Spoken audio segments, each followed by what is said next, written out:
சகோ, நாம் தமிழர் கட்சினாலே ஒரு அரசியல் கட்சி தானே.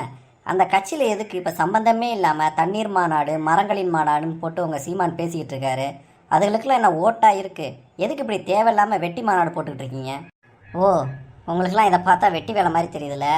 உங்களை பொறுத்த வரைக்கும் அரசியல் மாநாடுனா என்ன?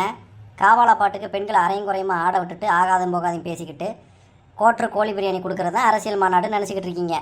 ஆமாம், அப்படி தானே எல்லாம் மாநாடு நடக்குது. அந்த மாதிரி கூட்டங்களாக பார்த்து அதுதான் அரசியல்னு சொல்லி நம்பிக்கிட்டு இருக்கீங்கல்ல.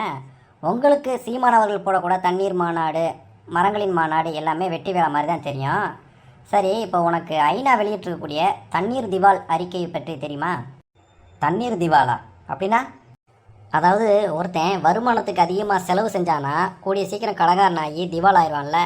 அதே போல் இயற்கையாக நன்னீர் உற்பத்தியாகும் வேகத்தை விட அந்த தண்ணீரை நம்ம உறிஞ்சி செலவு செய்யக்கூடிய வேகம் என்பது ரொம்ப அதிகமாக இருக்குது. இதே மாதிரி போனால் ஒரு கட்டத்தில் நன்னீர் உற்பத்தி ஆகாமலே போயிடும். நிலத்தடி நீர்நிலைகள் எல்லாமே முழுமையாக வற்றி போயிடும். எனவே தண்ணீரே திவாலாகிற நிலைக்கு நம்ம போய்கிட்டு இருக்கோம் அப்படின்னு சொல்லி ஒரு அறிக்கையை வெளியிட்டிருக்காங்க. ஓ, அப்படியா சகோ? அப்படித்தான்.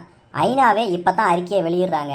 ஆனால் உலகமே இதை நோக்கி தான் போய்கிட்டு இருக்கு அப்படின்றத உணர்ந்த அண்ணன் சீமான் அவர்களும் நாம் தமிழர் கட்சியினரும் தமிழக மக்களுக்கு விழிப்புணர்வை ஏற்படுத்தும் விதமாகத்தான் இந்த மரங்களின் மாநாடு மலைகளின் மாநாடு இதெல்லாம் போட்டாங்க.